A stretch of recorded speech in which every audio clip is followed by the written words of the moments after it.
If you would have asked me 4 years ago about how I felt about red dots on handguns, I probably would have thrown up in my mouth. But that's how most trends work. You see something new before it becomes a fad, and the first thing that comes to mind is how you could possibly find a way to dislike it before it even processes in your brain.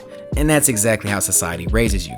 We often get mind screwed about 95% of the time until we realize that if we just give things a try more often, rather than shutting off the fixed mindset where we actually think, then we wouldn't be impulse buying half the guns we own. And if you haven't noticed by now, I too am a sucker for this. Admit it, we're spoiled little brats, and the little pew pew gats in our toy chest speak for itself.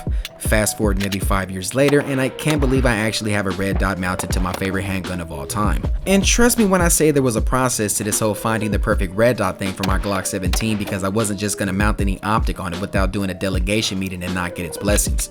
Oh yeah, and if for some reason if you haven't read the title by now, given with what's been going on lately, this video should benefit the ones who are short on change and are looking to find a red dot to fit the budget range, but also suitable for the pandemic crisis. I figured the 2-for-1 method would best suit this breakdown, since more and more people are now considered woke and the value optics have been in the popular talk. The crazy part about this video is that this red dot in particular isn't even in the budget category, even though the price is differently. If you've been following Holosun optics for some time now, the growth over the last few years have expanded exponentially. And trust me when I say that I typed this sentence out in caps lock in my dialogue to remind myself that this company alone is the sole reason why I even tried the red dot on a pistol thing in the first place. Let me explain. It's hard to come by a red dot that actually lives up to the expectations it presents itself while still giving the value it's priced for. Most of the time the price is way below the value it says it is, and next thing you know, you shot an $86 red dot that can't hold its zero to save its own life, and now you flagged your cameraman. Sad part about it is that he was behind you the whole time. Then there's the spend once cry once method, where $500 on an RMR is the red dot most people would tell you to go for, because who doesn't have one mounted on their brand new 2011 Staccato?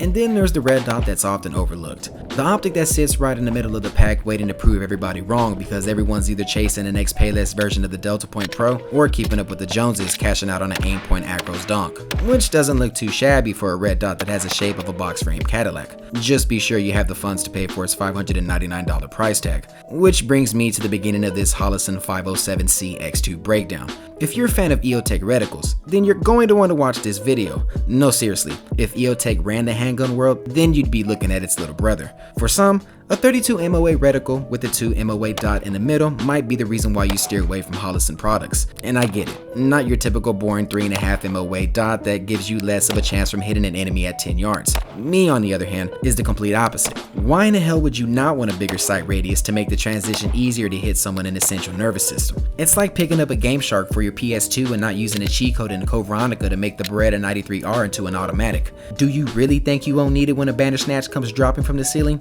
Oh, but it gets better. What makes the 507C stand out from the rest of the red dots is what you're getting for its $300 price tag. Remember when I mentioned that this might be the best red dot for pandemic situations? If you're not completely sold on this 50,000 hour runtime from a single CR1632 battery, I can't believe I'm about to say this, but I would never thought I'd see the day where I've invested in putting a damn solar panel on a red dot before putting one on the roof of my house. Yeah, you heard right. Your freaking backup when all else fails is a freaking solar fail-safe panel located on the top of the red dot. Go figure. As if that wasn't bougie enough, the pull-out tray for the battery is now located on the side of the red dot, so all the extra complaining about removing the red dot to get to the battery part is now out the window. It's hard nowadays trying to find another red dot that has a catalog reputable enough to do a versus battle with the Holosun 507C-X2. Its shake weight plus super LED reticle settings alone washes away most of the competition within the same price range. Hell, even its multiple reticle system gives it the superior advantage above the likes of the Delta Point Pros and the RMRs. Having reticle options is like having multiple designer sunglasses, because tinted red Oakley shades doesn't cut it. More importantly, this should benefit the ones who have an astigmatism or any type of visual impairment. But don't take my word for it. If interested in the Holosun 507C-X2 red dot, you can find it by clicking the link in the description.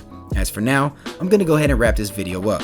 To watch more content like this in the future, click the subscribe button. To get instant updates for the latest PPU content, click the bell notification icon as well, and I'll see you guys in the next video.